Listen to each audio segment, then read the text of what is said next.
Hola, muy buenas tardes, profesor. Mi nombre es Gustavo Ramírez Cabrer, soy alumno de la carrera de entrenador de fútbol de la sección B y hoy para la asignatura de bioenergética voy a hablar sobre la glucólisis, tanto aeróbica como anaeróbica, así como también de la cadena de transporte de electrones. Primero que todo, debemos de mencionar que la glucosa, al ingresar a la célula, va a reaccionar junto a la exoquinasa, una enzima que va a permitir la fosforilización de la glucosa. Es decir, va a añadir un grupo fosfato, ¿cierto?, a la glucosa para quedar cargado por glucosa 6-fosfato. A la vez, si es glucosa lo que ingresa a la célula, va a utilizar un ATP, el cual va a quedar transformado en un ADP.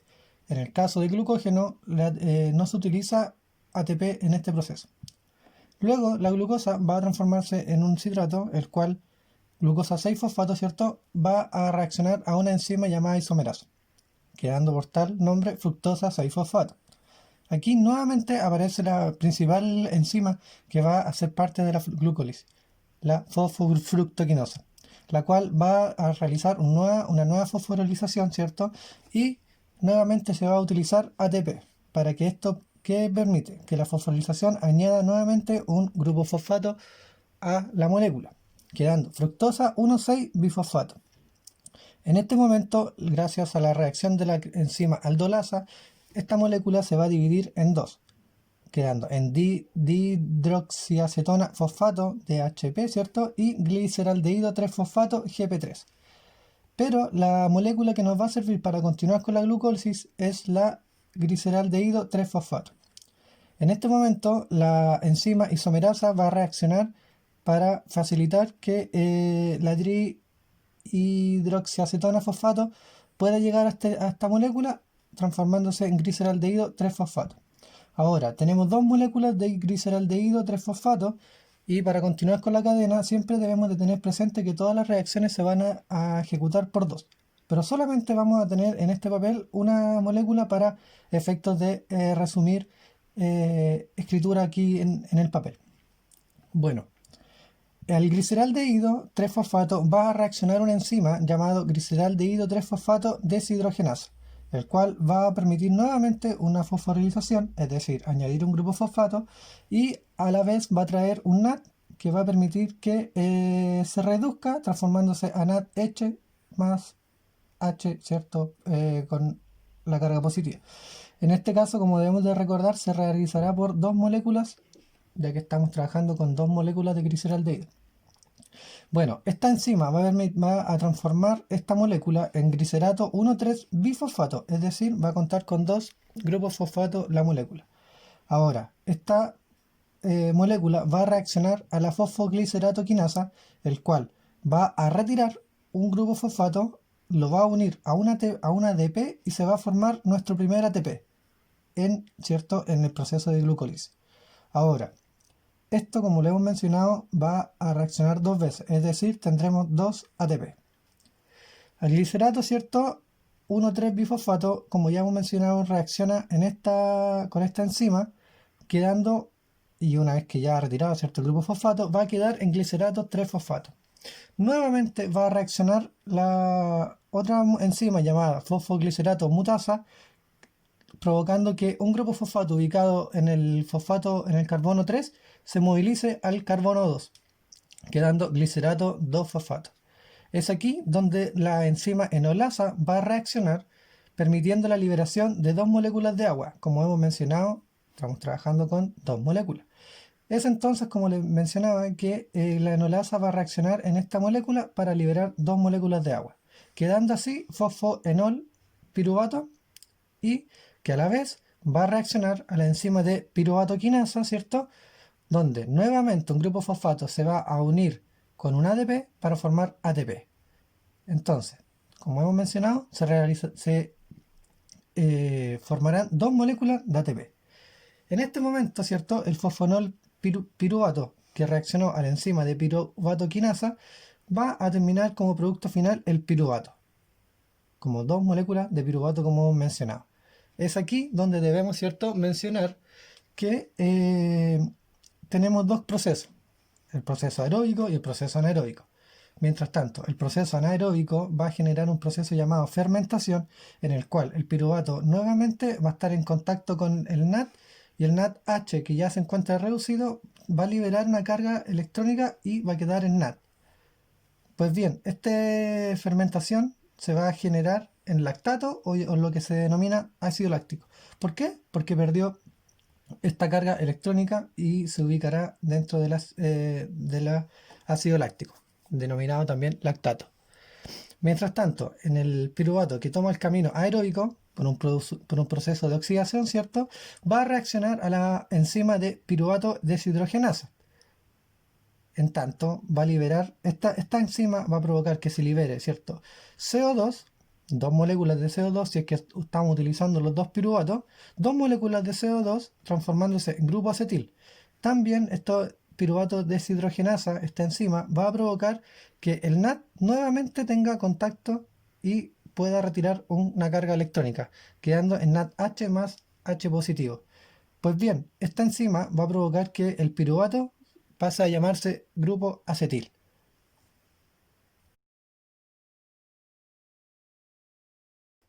Continuando con el mecanismo aeróbico, ¿cierto?, de la glucólisis, podemos mencionar que el piruvato que ya ha reaccionado a la enzima de piruvato deshidrogenasa será transformado en un grupo acetil, el cual va a reaccionar junto a la coenzima A para formar acetil coenzima A, el cual contará con dos carbonos. ¿Por qué dos carbonos? Porque el piruvato, una vez que ha reaccionado con el piruvato deshidrogenasa, ha liberado una molécula de dióxido de carbono, CO2. Por tanto, quedará con dos moléculas de carbono. Dando paso al ciclo de Krebs. La acetilcoenzima A va a reaccionar con la enzima de citrato sintasa y sumado al ácido oxoatocético que ya se encuentra presente en el ciclo de Krebs, se va a formar una nueva molécula de citrato. Este citrato contará con 6 moléculas de carbono. Como hemos mencionado anteriormente, la conitasa, una enzima que va a reaccionar al citrato, va a permitir la liberación de H2O, agua. Y como hemos mencionado anteriormente, esto será por dos moléculas. Por lo tanto, será una liberación de dos moléculas de agua. Este citrato pasará a llamarse cis-aconitato. Contará con 6 moléculas de carbono, nuevamente. Y va a reaccionar a la enzima aconitasa transformándose en un isocitrato, que también contará con 6 carbonos. Este isocitrato va a reaccionar a la enzima de isocitrato deshidrogenasa, la cual va a permitir la liberación de dióxido de carbono, es decir, dos moléculas de dióxido de carbono, y también permitirá la acción del NAD, el cual pasará a llamarse NADH más H, permitiendo dos moléculas de NADH más H. La liberación de este CO2 el isocitrato perderá un carbono, quedando como alfa cetoglutarato con 5 carbonos. Ahora, la enzima que reaccionará se llamará cetoglutarato deshidrogenasa, realizando el mismo mecanismo, una liberación de dos moléculas de carbono, así como también el NAD, la interacción del NAD en la carga eléctrica, quedando como NADH más H, como dos moléculas como hemos mencionado anteriormente. Este cetoglutarato con 5 moléculas de carbono pasará a llamarse succinil-CoA, con 4 moléculas de carbono, y es aquí donde ocurren dos importantes procesos. La enzima succinil-CoA sintetasa va a permitir que un grupo fosfato ubicado dentro de esta molécula de succinil-CoA se pueda unir al GDP, formándose dos moléculas de GTP. En tanto, este succinil-CoA pasará a llamarse succinato, con 4 carbonos, y que va a reaccionar a la enzima de succinato deshidrogenasa, en cual permitirá la interacción del FAT, transformándose en FAT con H2, dos moléculas de FAT-H2. Al reaccionar, este succinato pasará a llamarse fumarato, que nuevamente presentará 4 moléculas de carbono, y que reaccionará a la fumarasa, una enzima la cual va a permitir el ingreso de agua a esta reacción, transformándose en malato. El malato, que presenta 4 moléculas de carbono, va a reaccionar a la enzima de malato deshidrogenasa, permitiendo la última interacción del NAD, quien se formará en NADH más H2, ¿cierto? Entonces hablamos nuevamente de dos moléculas y al cual el malato, al reaccionar a esta enzima, se va a transformar en ácido oxoatocético de 4 carbonos y que va a permitir que el proceso se reinicie, ¿cierto? Uniéndose este ácido oxoacetático a la acetilcoenzima A, dando más paso al ciclo de Krebs.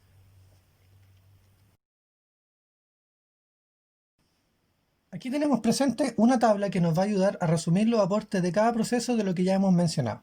La glucólisis, como productos iniciales tenemos la glucosa, 2 ADP, 2 grupos fosfato y 2 NAD, dando como resultado de los productos finales de este proceso 2 piruvatos, 2 ATP en el caso que tengamos la interacción de la glucosa y 3 ATP en el caso de la interacción de glucógeno, así como también 2 NADH más H o reducidos y 2 moléculas de agua.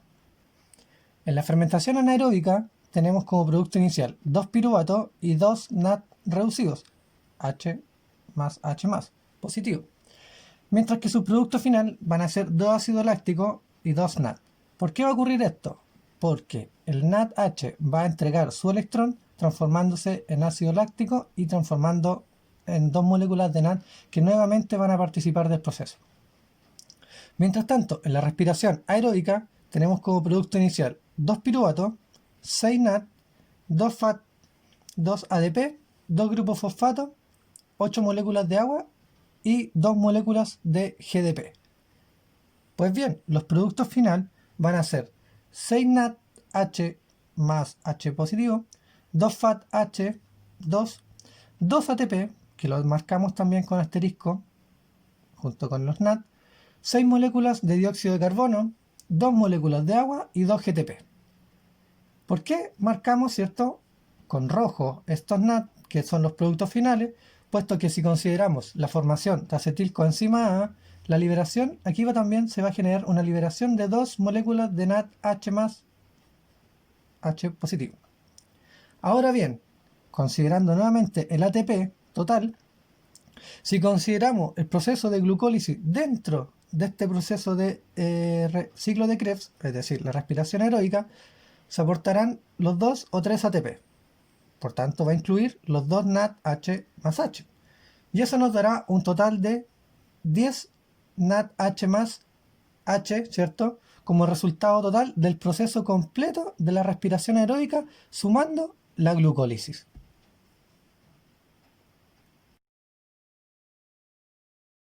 Finalmente nos queda describir lo que es la cadena de transporte de electrones, la cual va a servir para la formación de ATP.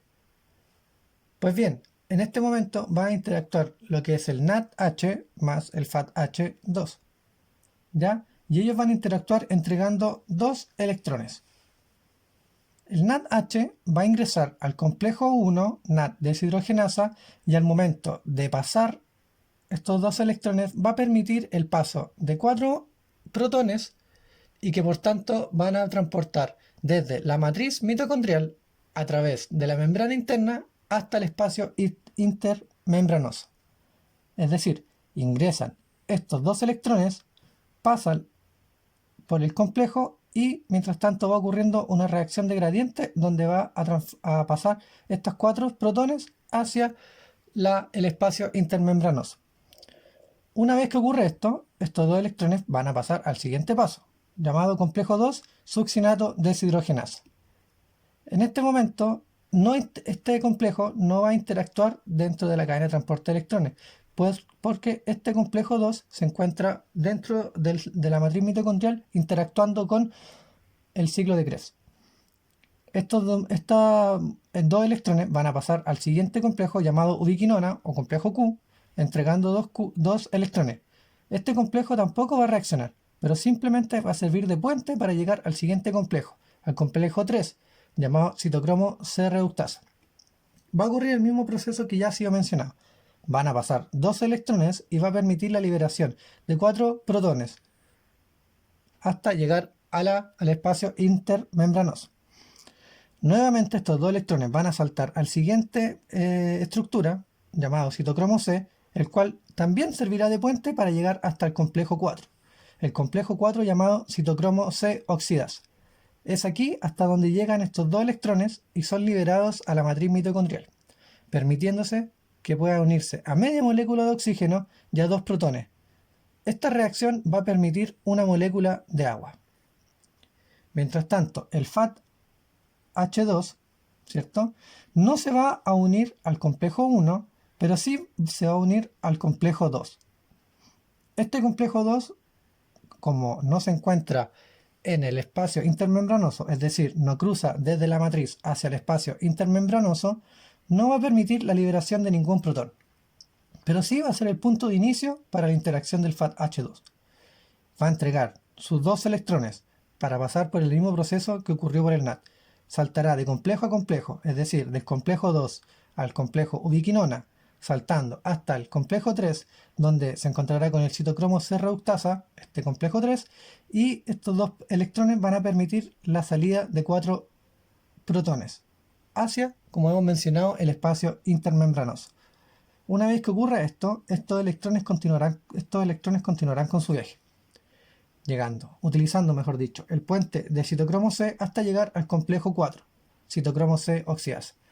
Nuevamente, estos dos electrones van a cumplir con la liberación de dos hidrógenos, es decir, dos protones, hacia la matriz, hacia el espacio intermembranoso, mejor dicho.